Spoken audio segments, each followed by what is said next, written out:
In the bustling heart of ancient Athens, a city of thinkers and titans, one man stood apart by choosing to have nothing. His name was Diogenes the Cynic. He believed that virtue was found in simple, natural living, not in wealth or power. While others sought luxury, his only home was a large ceramic jar, discarded in the marketplace. This was his kingdom. He owned nothing but a cup, which he promptly threw away after seeing a young person drink water with their hands.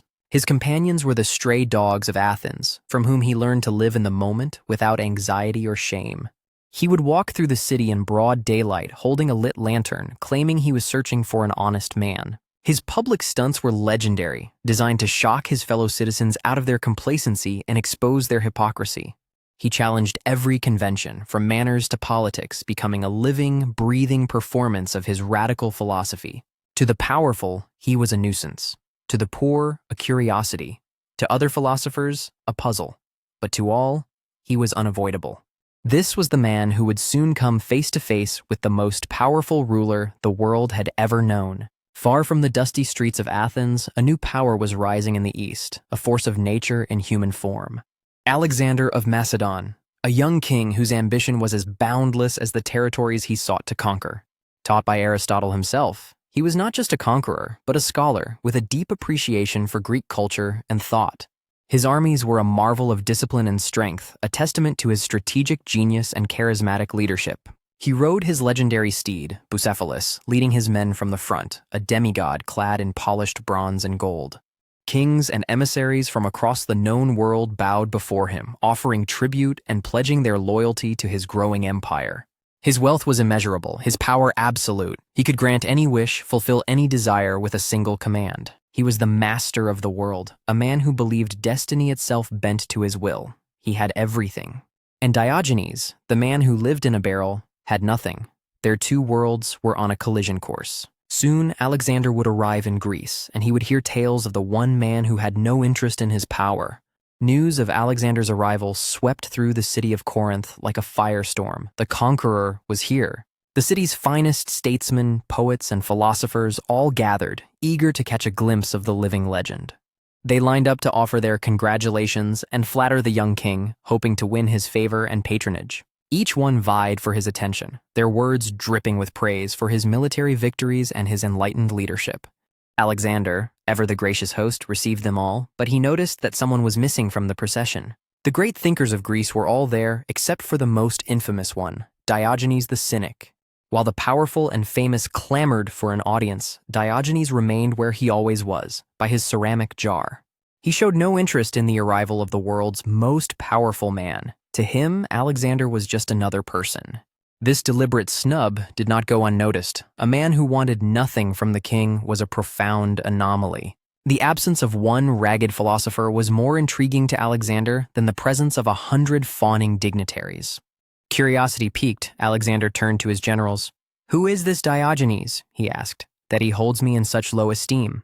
His advisors described a madman, a social outcast who lived like a dog and delighted in offending the powerful. They warned him that the philosopher was crude, disrespectful, and not worth the attention of a great king. But this only deepened Alexander's fascination. He had conquered armies and kings, but never a man's indifference. He declared, "If the mountain will not come to Muhammad, then Muhammad must go to the mountain," a phrase echoed centuries later. He decided he would go to Diogenes. The master of the world would pay a visit to the man with nothing. His retinue was stunned. A king does not seek an audience, he grants it. This was an unprecedented breach of protocol. With a small contingent of his elite guards, Alexander set off, leaving the grand reception behind. They moved from the opulent center of Corinth towards the Cranion, the gymnasium on the city's outskirts, where Diogenes was known to reside. The stage was set for one of history's most famous and unlikely encounters, the king and the cynic. As they approached the open ground near the Cranion, a small crowd of curious onlookers began to gather at a distance. There, in the middle of the clearing, was Diogenes. He was lying on the ground, enjoying the warmth of the morning sun. He paid no mind to the approaching entourage, the clinking of their armor, or the gasps of the crowd. Alexander's guards formed a semicircle, their polished shields and spears a stark contrast to the philosopher's squalor. The king stepped forward alone. The sunlight glinted off his golden breastplate, making him shine like a god. He stopped a few feet from the old man, casting a long, powerful shadow that fell directly over Diogenes. Slowly, deliberately, Diogenes opened his eyes. He squinted, not in awe, but as one would at an unwelcome obstruction. For a moment, there was only silence. The conqueror of nations and the king of nothing stared at each other. Alexander, used to reverence and fear, was met with a look of utter and complete indifference. It was disarming. Breaking the silence, the king spoke, his voice calm but carrying the weight of absolute authority. "I am Alexander the Great." Diogenes looked the king up and down, a flicker of amusement in his eyes. He replied dryly, "And I am Diogenes the dog." A murmur went through Alexander's guards. The sheer audacity was breathtaking. No one spoke to the king this way. Alexander, however, was not angered. He was entertained. This was exactly the kind of man he had come to see. He decided to test the philosopher's famous resolve, to see if there was anything this man truly wanted. With a grand, sweeping gesture, Alexander made an offer that no one in their right mind could refuse. "Ask of me any boon you like," he said, his voice resonating with the promise of infinite possibility. The crowd held its breath. What would a man with nothing ask for from a man who had everything? Would he ask for a palace, for a lifetime supply of food and wine, for a position as the king's advisor?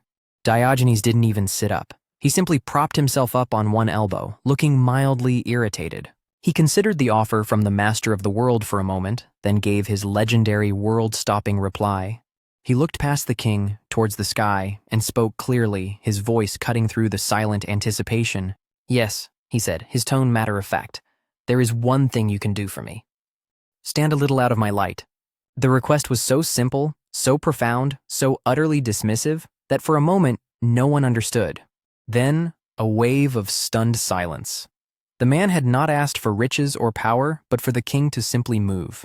Alexander's guards bristled with fury. This was an unforgivable insult. They looked to their king, expecting the order to punish him. The onlookers who had gathered began to laugh nervously, then fell silent, terrified of the king's reaction.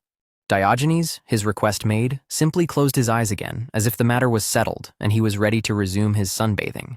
He had been offered the world and all its treasures, and he had chosen a patch of sunlight instead. All eyes were now on Alexander. Would he unleash his wrath on this insolent old man? The tension was palpable. The fate of the philosopher hung by a thread, dependent on the whim of a king. Alexander stood motionless, his face a mask. His men awaited the command to seize the old man. Then, slowly, a change came over his face. The tension broke, replaced by something entirely unexpected. Laughter. Not a small chuckle, but a full, booming laugh that echoed across the clearing. Alexander was delighted. His guards and the crowd stared in disbelief. The king was not angry. He was impressed. He had met a man so completely free, so utterly self-sufficient, that even the king of the world had nothing to offer him. He turned to his astonished entourage, his laughter subsiding into a wide grin. "You see before you a true king," he might have thought.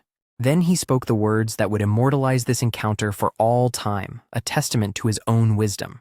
"Truly," he declared to his men, "if I were not Alexander, I would wish to be Diogenes." In that moment, the conqueror acknowledged the power of a man who had conquered not lands, but himself. With that, Alexander turned and walked away. He did not look back. The meeting was over. True to the philosopher's request, as Alexander moved, his shadow moved with him, once again revealing the patch of sun.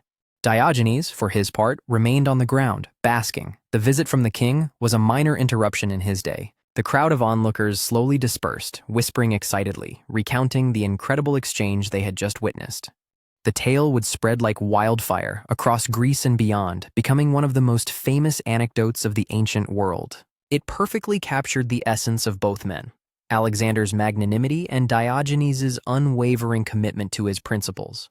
Diogenes' trolling of Alexander wasn't born of malice, but of a philosophy that saw worldly power as an irrelevant distraction. He had proven that true wealth wasn't in what you owned, but in what you did not need. Alexander left Corinth with a new story to tell, and perhaps a new perspective on the nature of power and freedom. And Diogenes? He continued his search for an honest man, content with his jar, his cloak, and the warmth of the sun. The story of their meeting has echoed through millennia, a timeless lesson on the difference between worldly power and inner freedom. Alexander would go on to extend his empire to the edges of India, becoming a figure of myth and legend.